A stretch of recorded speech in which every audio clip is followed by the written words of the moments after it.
Hello, hello, hello. Good morning, good morning. Ni som pakat January, sang ni som ni lepat ni.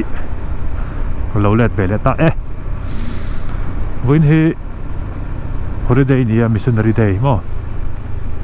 Tuna hian ro kaldona. Ni kan ti don, kan ti chuan. KYT TT course ka alo thlenga. Tugina alo thleng to a. Chu unbox na hun ta kan manga TT course big hi klei to khop maya chu main ro ramthar auto works mo kan len ve zi na thin helmet dor so TT KYT big chu authorized dealer ania Mizoram puma anni chi hi KYT dealer la om in ka sia ret so lo chuan mi sang tang chu sal te chu nom ve tho lo zur chu nom tho ma sela dealer pa ngai tak ni chi lo an ni chuan ro big hi KYT chuan authorized dealer ania an ti thleng deuh chu reng tur anga yang NFR big chu lo thleng nual to a TT course big hi kum khat engengom problem ma om wangin covid vel ten kum khat chung wa nga ka voina helo thlenga phuram to khop mai ma si ni lengal mai mo kan ta jon ma si ni lengal mai TT course begin entry level helmet ania tawlu tuk lo sang sari tang sang re tin ka borvel ni in ka sia a khasol mai thai ka tu zong om chuan ke pan pakhat te chu zawa pakhat te chu lak ve tu mong chu lei ve tu mong chu tro kumina ka video pakhat na niam o ni hi langa boi ve thei khop mai a chok po chok thei lo camera ni helmet camera zo ka hi vo na ka ti niam shat dat lemin angle hi dik tur avanga ya lemin ka da niam shata akun ma em chu ka shelo test pa ni chu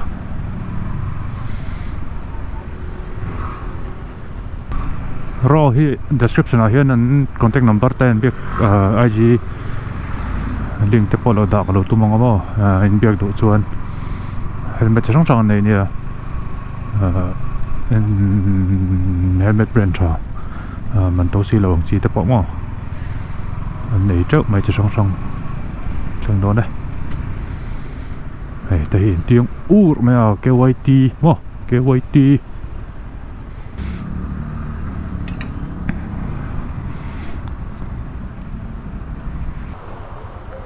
hey ô treo to Vâng, unbox chắc tao về cho cắm tổ về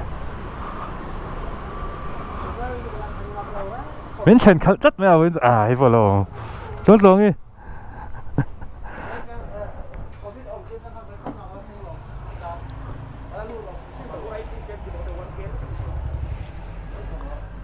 phú lầu lắm về tiếng nghe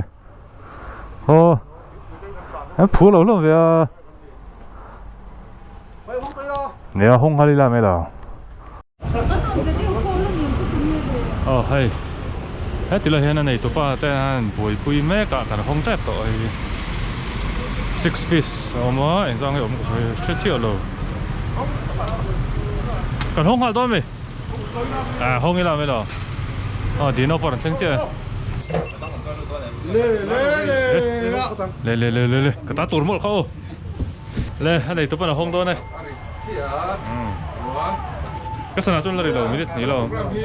Lê, cột veng ô. Lê. Ole. Formas perdón. Ole. Ai ngrong nghe đi ha. Xiên pa. Nắng nghe.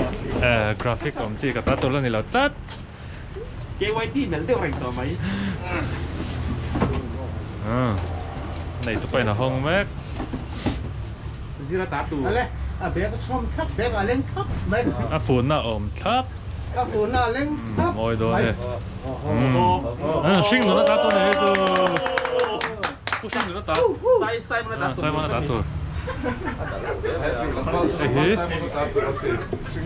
Lỡ chân này mà. sang hay sang cái a price 7299 tao tiền tur khoan tiền 7299 mà rèn hoa lắng lên next Saya kata tu. câu ti lông thì lông nó xem lầu em phải thật sự khum liền tiếc tu buổi sao Rohi authorized dealer yeah ai làm chính với các người bãi gì đâu lên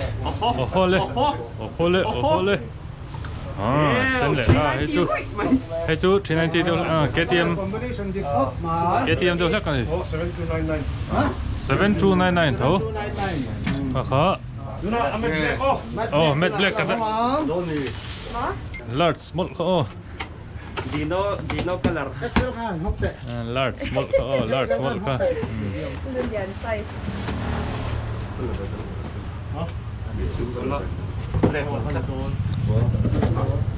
Đấy là tôi nó rất nhiều Anh nào không này?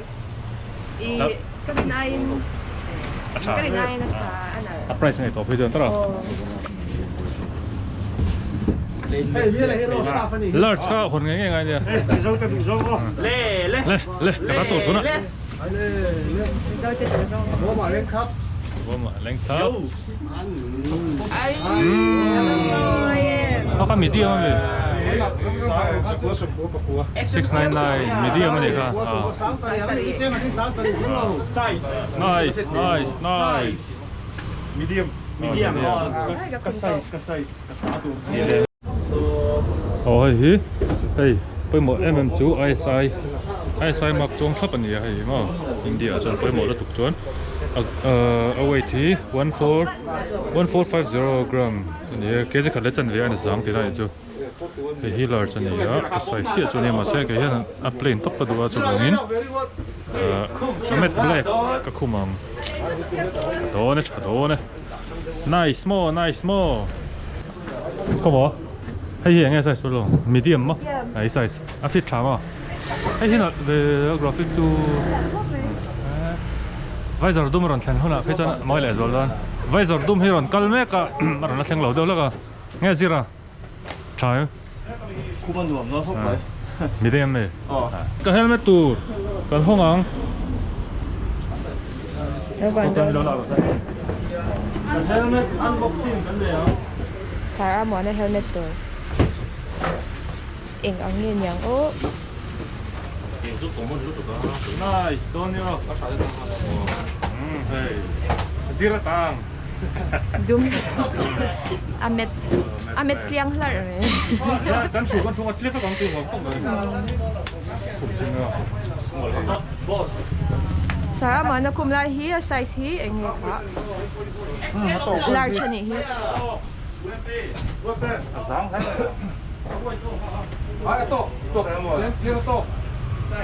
Very nice. Không tụi con này mẹ không này. Anh là cái sắt đơn gì? vậy rồi khi rồi thêm vào lúa thêm vào thêm cơn gan khủng dung hoàn bát luôn Này. Đấy, cần đi đâu? Bye bye. Hey, apoy mo ka TMM tu wearable glasses. Ay tia tar mit wat hey. Cup tar mit compatible. Kay mata phe cho apoy mo to hey tar mit ka wat ta.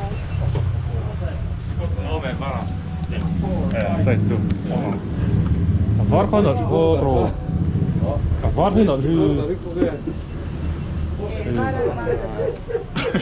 var đấy nó rapเลยhọ là hey gloss hey metallic ông chia được tay con gì nó hết thì lại mình hết cái vậy thì lấy mà sắp bẹt à cái vậy thì sorry TT course mà var đấy Saya solat. TT course big authorized dealer atang lấy mà sắp bẹt mà anh ấy đâu nè var đấy mà cột beng không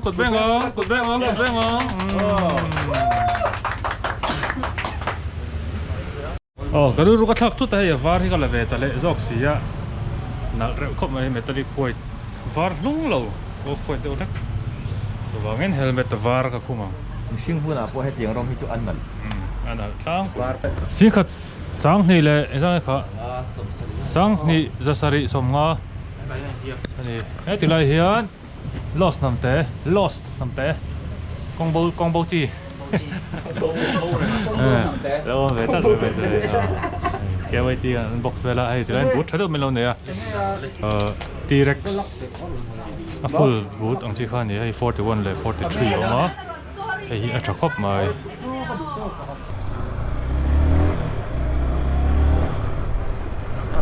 lẽ tụi mình cái nào đấy lẽ ta nó thùng lẽ chân về rồi to khó tông helmet thar là về lẽ pop mày à trong ngày hoa min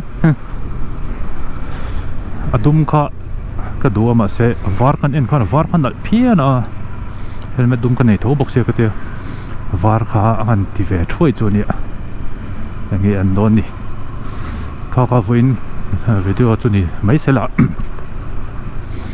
chuan tun sata de hian dam chuan rem chuan rai tur ai ngai photang o helmet kha aron la kal mek a TT course kha chuan visor te poron kal ngala go ti a om mek a tia pujem sakhan visor dum